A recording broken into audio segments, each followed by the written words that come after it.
नाज़रीन, शहदाद कोट में ज़िले इंतज़ामिया पारां अवाम के रिलीफ ॾियण जे लाइ बचत बाज़ार लगाई वई।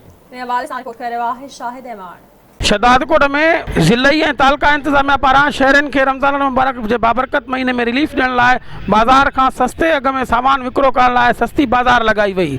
बाज़ार में मौजूद दुकानदारनि इंतज़ामिया ऐं शहर नवाज़ टीवी सां ॻाल्हाईंदे चयो आहे त माण्हू जेको मार्केट में शइ पियो वठे उनखे उहा मिले, अगरि 50 रुपए शइ आहे त हिते 25 रुपया मिलंदी। असां चऊं पिया त जेके उहो तबिको जेको ग़रीब मज़दूर हारी जेको हिन ताईं न पियो पुॼी सघे उन्हनि जे लाइ असां हीअ सभु असिस्टेंट कमिश्नर साहिबु असां सां गॾु बीठो आहे। इन्हनि सभी मिली करे ही हणी आहे त छाके ग़रीब माण्हू खे जेतिरो फ़ाइदो थी सघे। इन बाज़ार जो रेट जे करे आम मार्केट सां हिकु जेतिरो हुजे त पोइ बचत बाज़ार जो फ़ाइदो कहिड़ो आहे। हिते साम्हूं बोर्ड लॻल आहिनि त असांजी मुर्गी जेका आहे आम मार्केट खां तक़रीबन 40 रुपया हिते सस्ती आहे।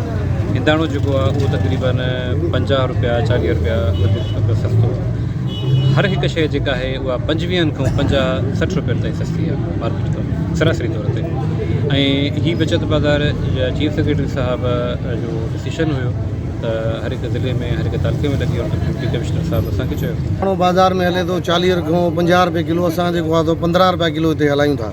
हीअ असांजो पंहिंजो बाग जो माल आहे, असां पाण जेको आहे असांखे टाइम बि न आहे, पर आवाम जे करे जेको आहे असां पंहिंजो टाइम बि ॾियूं था ऐं हिननि खे सस्तो ई जेको आहे सेल कयूं था।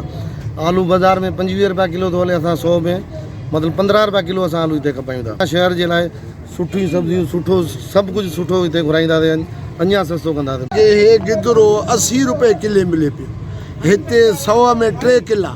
असांखे फ़ाइदो आहे अल्हम्दुलिल्लाह, इन में अल्लाह जो एहसान आहे। हिननि जे लाइ पातो हिननि जो अल्लाह पाक हिननि जे रिज़्क़ में बरकत विझे।